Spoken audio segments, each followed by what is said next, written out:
Hey, culinarians, welcome to today's live chat. I'm Bella LaFay, and I'm so excited to have you here as we dive into an important conversation for anyone who loves food. Whether you're cooking for yourself, your family, or just starting a kitchen journey, today we're going to talk about the fundamentals of cooking that often get overlooked. But once you master these, your confidence in the kitchen will skyrocket. Before we jump into the tips, let me know in the chat, what's your biggest hurdle in the kitchen? Do you get overwhelmed with where to start, or you're trying to figure out why your dishes don't turn out the way you expect? I want to hear what's on your mind so we can address it together. Now, let's start with something I feel very strongly about: confidence in the kitchen. So often people hesitate when cooking because they're afraid of messing up, but here's the truth: mistakes are a part of learning. The best cooks in the world make mistakes all the time, and they learn from them. What sets a confident cook apart is that they know how to recover, adapt, and keep going. Now, how many of you have ever abandoned a dish halfway through because it didn't seem like it was going to turn out? I've been there.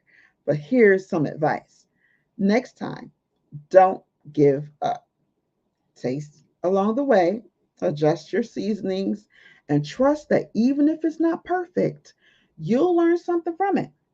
Let me know in the chat, what's one dish you've struggled with? Now let's talk about techniques. You don't need to know 100 fancy different techniques to get to being a great home cook. What you do need is a strong foundation. Let's break it down into three essential techniques that can help transform your cooking. Now, chopping is the backbone of most dishes. Knowing how to chop vegetables evenly not only makes your dish look better, but it helps it cook evenly too. Now, if you find chopping to be difficult, start with something simple like how to dice an onion. Once you got that down, everything else becomes easier. Then you can move on to sautéing. Sautéing is more than just throwing food in the pan, it's about controlling your heat, using the right amount of oil, and knowing when to start and when to let stuff sit and cook. If you master sauteing, you can elevate simple ingredients. Think about turning a basic veggie like zucchini into something rich and flavorful just with a little bit of olive oil and garlic. And that brings us to seasonings. Now, this is where a lot of beginner cooks struggle, either over seasoning or under seasoning. A good rule of thumb is to taste as you go. And don't be afraid to add a pinch of salt or a dash of lemon juice, to brighten it up as you're in dish. Balance is key.